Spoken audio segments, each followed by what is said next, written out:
Data Singh along with Guru Fatehkar, and together we're presenting the recipe of the month for September for KRI. This month we're featuring Saag Paneer. Saag is dark green leafy vegetable.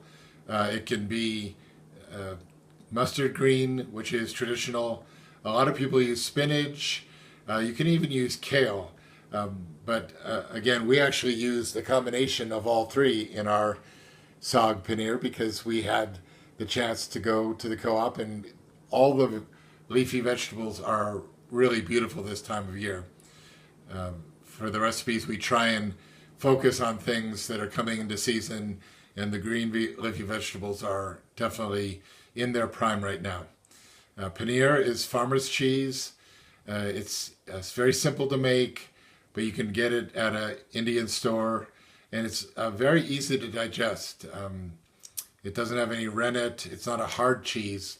It's not as soft as like a Western version of cottage cheese, but it is very, very easy to digest, very assimilable. We chose the Saag Paneer actually shows up in both of our cookbooks, A Taste of India by BBG, which is the recipe we ended up using. There's also a very good recipe in Fruits for Health and Healing. Both books are available on the source. And Fruits for Health and Healing, in addition to having the recipes, it has a large section about the benefits of all different kinds of foods. I just wanted to read the one little section on mustard greens. Extremely high in calcium, vitamin A, and vitamin C. They are one of the most healthful vegetables consumed. The chlorophyll in them builds and purifies the blood.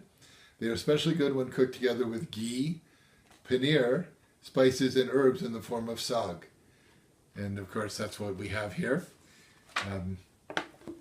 The paneer is high protein, and the greens, again, if you ever decide you want to go on the green fast, it's one of our two very simple starting diets. If you ever want to do a mono diet and you want a change of pace from steamed broccoli, you can make saag without the paneer, and it qualifies as a green food.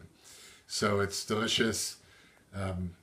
Again, today we're serving it with garlic naan. We have some chutney, mango chutney, and just some raw onion, which is traditional to serve. And we will go through step by step in the next section of the video. Thank you very much. Sat Nam. Sat Nam, everyone. I'm Guru Fatehkar in the KRI kitchen. And for the month of September, we're featuring Saag Paneer out of A Taste of India, which is the book written by BBG Inderjeet Kaur, who was the wife of Yogi Bhajan. And it's Saag Paneer. And I wanted to show you a few of the beginning steps, and then we'll follow through with finishing the recipe. I cooked many times with BBG at the ranch in Espanola, New Mexico. Cooked for guests and for the Sri Singh Sub with her. And I also cooked with the Sri Singh Sub many times.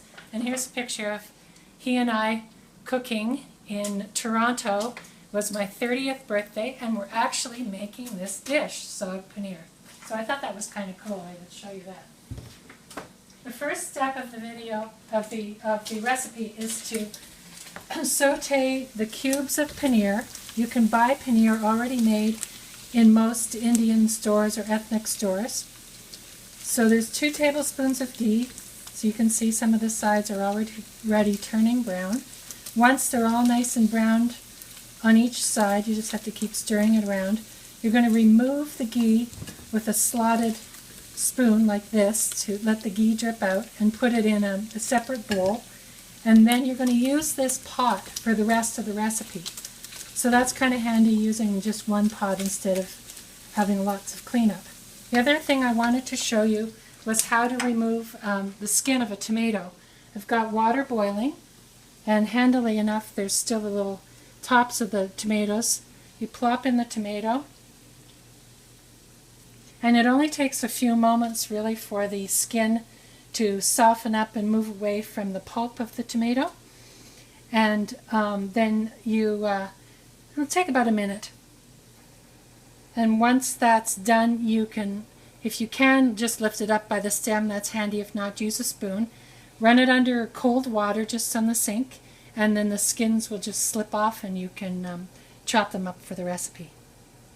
So the paneer has been sauteed, and I'm taking it out of the ghee that it was in, putting it in a side dish to set aside. And see, there's quite a bit of ghee left that we'll use to fry the onions and make the rest of the dish. Here's the tomato that's come out of the hot water. I ran it under cold water just for a moment, and see, the skin just slips off really easily, like that.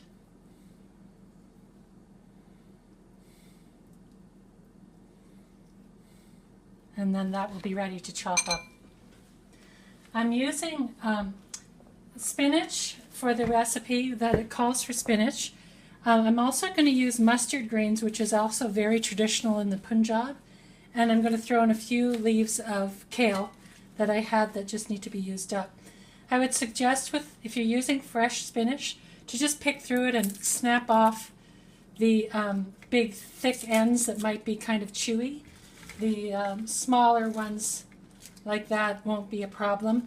But just pick through it and make sure you rinse it really well, because spinach can be sandy. On the mustard greens, they kind of fold in half naturally, and you'll see this spine that goes down the middle. Just slit off that spine, because that can also be chewy. And that goes the same for kale and collard greens. If you wanted to use collard greens, you always want to take out that middle spine, because it doesn't cook very well. It's too chewy. This recipe is pretty versatile as far as the leafy greens you can use. This time of year, there's just wonderful spinach and collard greens and kale, everything available so beautifully and fresh. So you can use a combination of all of that. And the quick version is you can use frozen. You could use frozen spinach or frozen greens and canned tomatoes if you want to make a quick version.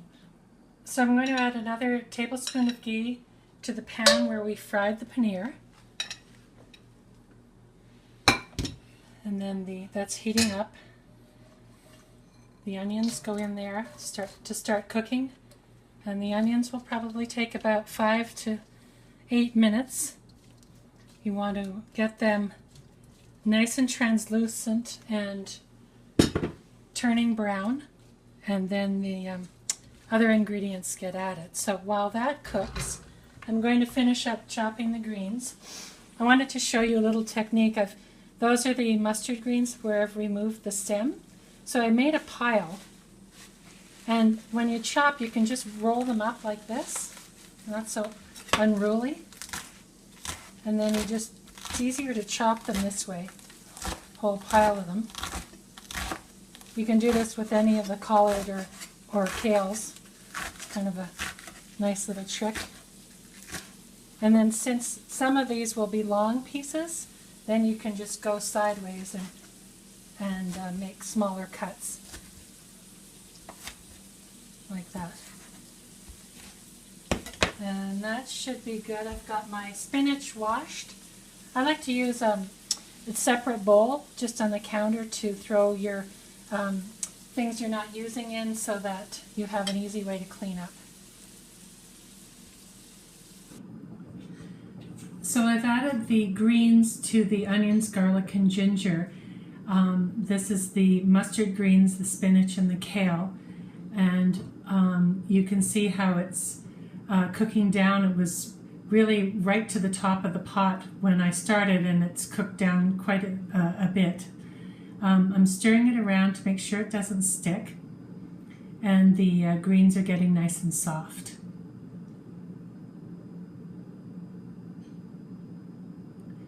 Next, I'm adding the spices. I've got them all in one little bowl just to make it easier.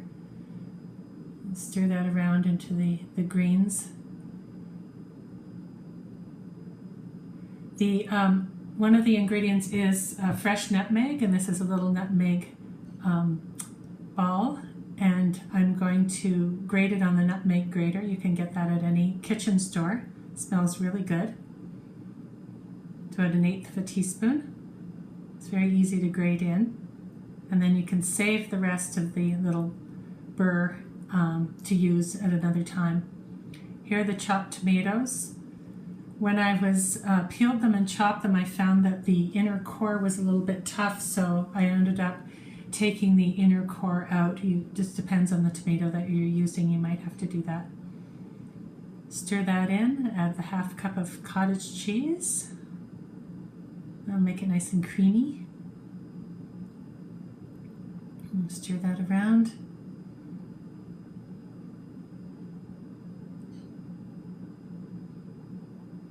It smells really good. The mustard greens have that kind of peppery smell.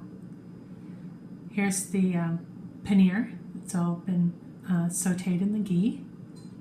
So it'll retain a little bit of its firmness because it's been sauteed.